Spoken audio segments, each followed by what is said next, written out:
I think it will unite the bonds of the Commonwealth much more firmly than perhaps they are right now, and it should be encouraged.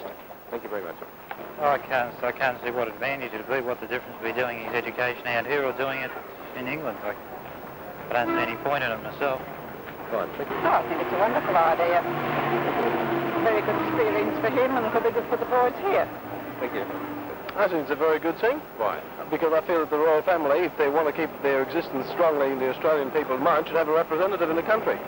Thank you. Personally, it doesn't sort of worry me one way or the other. Excellent. Thank you very much. Oh, I think it's very good. I'd like to see them all come out here, as a matter of fact.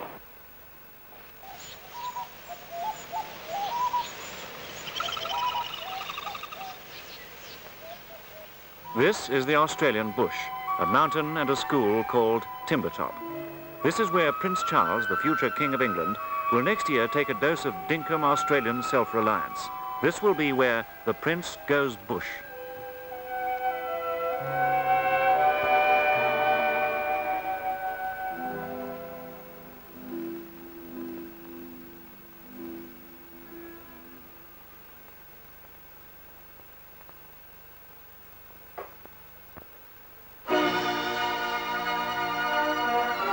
Timbertop is in its 13th year. Unsuperstitiously, it's a lucky year for the school. A few days ago, it was announced in London and Canberra that Prince Charles will spend the first term next year at the school. Timbertop is part of Geelong Church of England Grammar School. All Geelong Grammar boys spend their intermediate year when they're 14 or 15 here. Timbertop was the dream and the creation of Dr. James Ralph Darling, who was headmaster of Geelong Grammar from 1930 to 1961. He believed that spending a year in the relatively hostile environment of the Australian bush would give the boys self-reliance and confidence. Dr. Darling wanted Timbertop to be as nearly self-supporting as possible. The boys built it and do nearly all the work.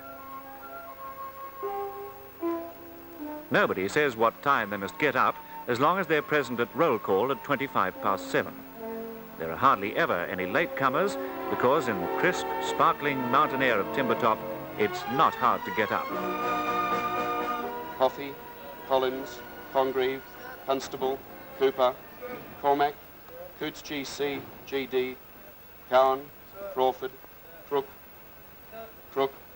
Cumming, Cutler, DeCartre, Desso, Dixon A, Dixon G. The mess detail, the slushies as they're called, lay the tables during roll call, but they're not entrusted with the cooking. This is done by the small domestic staff. This is one of the few things in which the boys are not encouraged to be self-reliant, except, of course, when they're camping out. Boy-sized appetites deal very smartly with man-sized breakfasts. The boys at Timbertop work harder and play harder than most city boys would ever dream of doing, and indeed than most city men.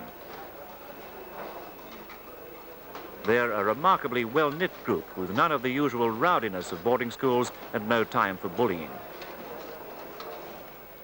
The chapel, which dominates the other buildings, was built 6 years ago. The heavy framework was put up by the skilled tradesmen on the staff, but the rest of the work was done by the boys themselves. As the spiritual centre of the school, it's used often. Morning chapel each day is compulsory, but the evening service is voluntary. Geelong Grammar has a strong spiritual tradition. At the end of each school year, 20 senior boys go to the Martyrs Memorial School in New Guinea, a mission school. And there are many Geelong Grammar old boys who are medical missionaries.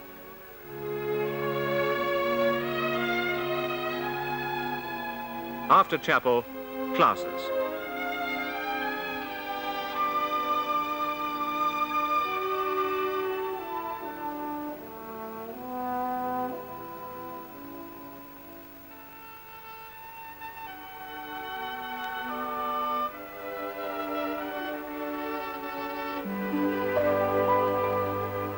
Timbertop has been criticised for placing too much emphasis on outdoor activities and not enough on formal education, but this criticism does not hold water.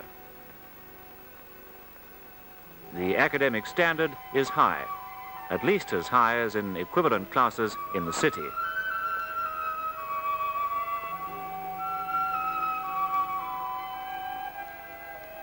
Timbertop, though created by Dr. Darling, is based on the ideas of Dr. Kurt Hahn, the famous German educator. He created Gordonston, the school where Prince Charles is studying at present and Prince Philip studied before him. Though they're 2,400 feet up in the shadow of the Australian Alps, the boys work just as hard at their studies as they would back in the parents' school at Geelong, 175 miles away. Timbertop is in beautiful bush country about 125 miles northeast of Melbourne.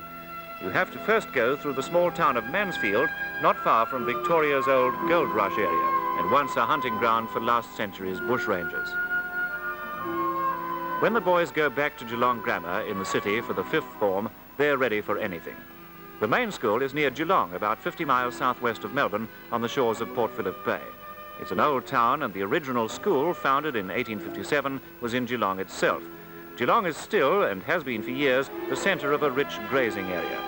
Round the time of the beginning of the First World War, the school moved to Corio, a few miles away. The town of Geelong is thriving.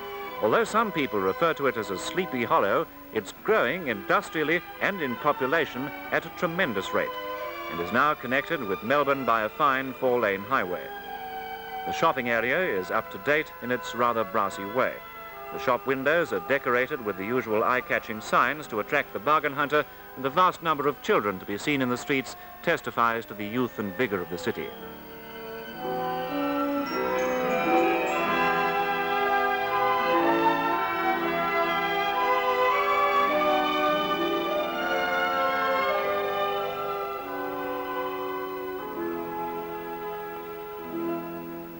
Soon after the school opened, a trade recession took place and bankruptcy forced its closure in 1860.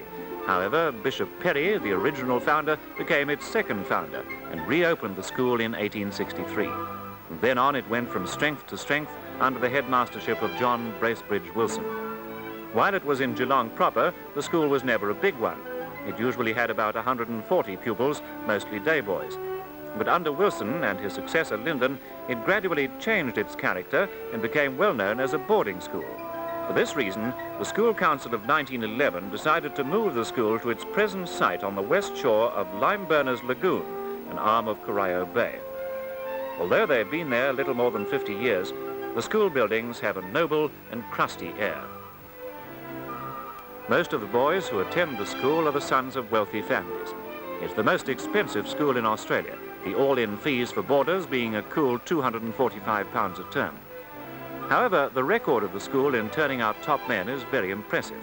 Among the old boys are many cabinet ministers, famous businessmen, 5 present-day ambassadors, outstanding scholars, world-famous musicians, many leading churchmen, including 2 bishops, artists, poets, and not least, sportsmen. Among them, one of Australia's greatest athletes, John Landy. There have been many successful academics, too, amongst the old boys, with a sprinkling of professors. Another famous old boy was Steve Fairbairn, who revolutionized the art of rowing throughout the world and rowed for Cambridge 4 times. When the move was made to Corio in 1914, the school was almost a sort of Timbertop itself. These were the windswept, wide-open spaces of 1914. The day boys of the time, 50 of them, used to travel to school by launch. In 1930, the Great Depression began and the future looked bleak for a boarding school with high fees. But that was the year which saw the beginning of Dr. James Darling's reign. He infused an enthusiasm and faith in the future into the school which it has never lost. Indeed, it was during the Depression that a great building program was begun and an expansion which is still going on. Today, Geelong Grammar School is surrounded by booming industry. This is one of the biggest industrial areas of Australia. Almost every day sees the beginning of another new industrial venture, another new smokestack.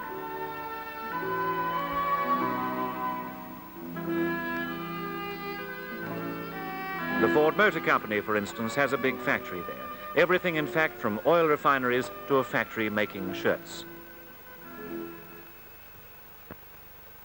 Dr. Darling, in deciding to start Timbertop, quoted a good deal from Kurt Hahn. The first reason given was that Timbertop would provide a challenge to boys during their adolescence. It would be a different school, in which boys would be able to develop initiative, to become self-reliant,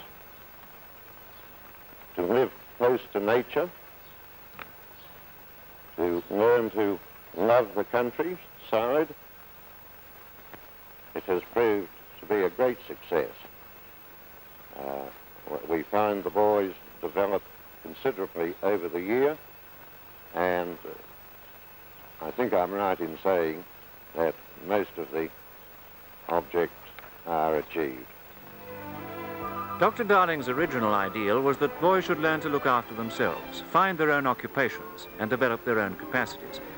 One of the main advantages of the Timbertop system is that even if a boy is outstanding in sport or in some other way, when he gets to Timbertop, this doesn't count, and he's rapidly cut down to size. The boys are split up into groups of 15, which are virtually self-contained units.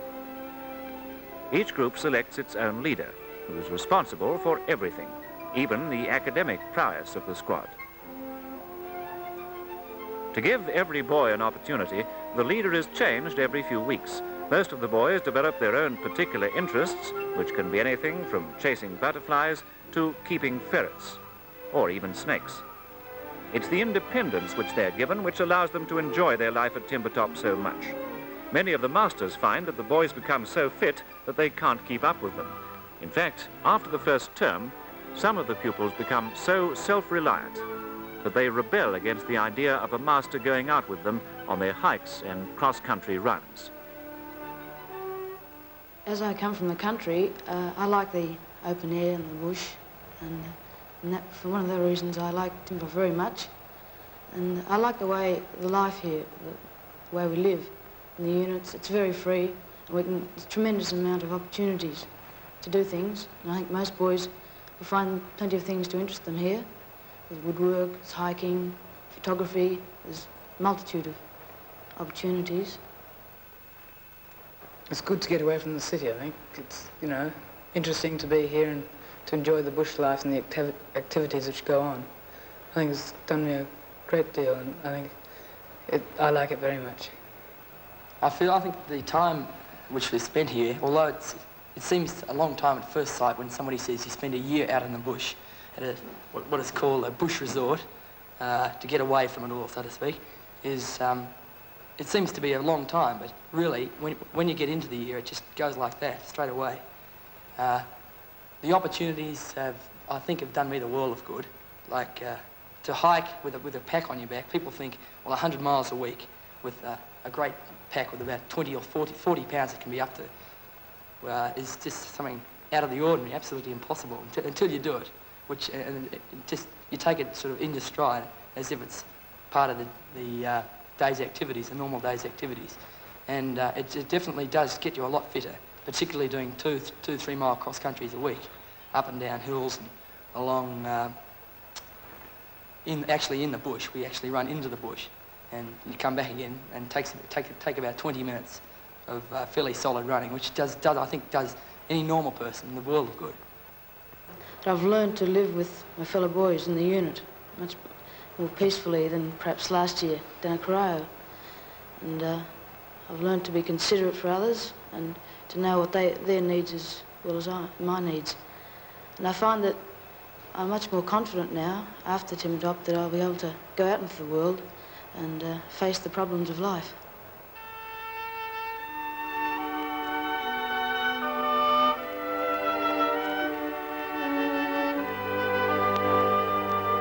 Now, you boys are nearing your end of your year here at Timbertop. Can I ask you if you've enjoyed it? First of all, Andrew Downing. Yes, well, I have enjoyed it looking back, but, well, while I was actually living it, I wasn't quite so enthusiastic, but looking back, I really have enjoyed it. Were you doubtful when you first came? Yes, I was. I was very doubtful. What about you, Jeff? Did you feel this way too at the beginning? Yes, I feel exactly the same as him. I think that when you first come to the place and you actually see the buildings, you don't really see what Timbertop's really like. I think it sort of affects you, the life in the unit, sort of having to persevere with all the boys for the whole year, and it sort of gets a bit tiring sometimes. And I think when you're out in the bush and you're sort of by yourselves, and you've never done this before, and you're sort of depending on yourself, and sort of self-responsibility and I think that's what's really helped me at Timbertop. You feel it's made a better man of you? Yes, I do. Yes, I Do you feel feel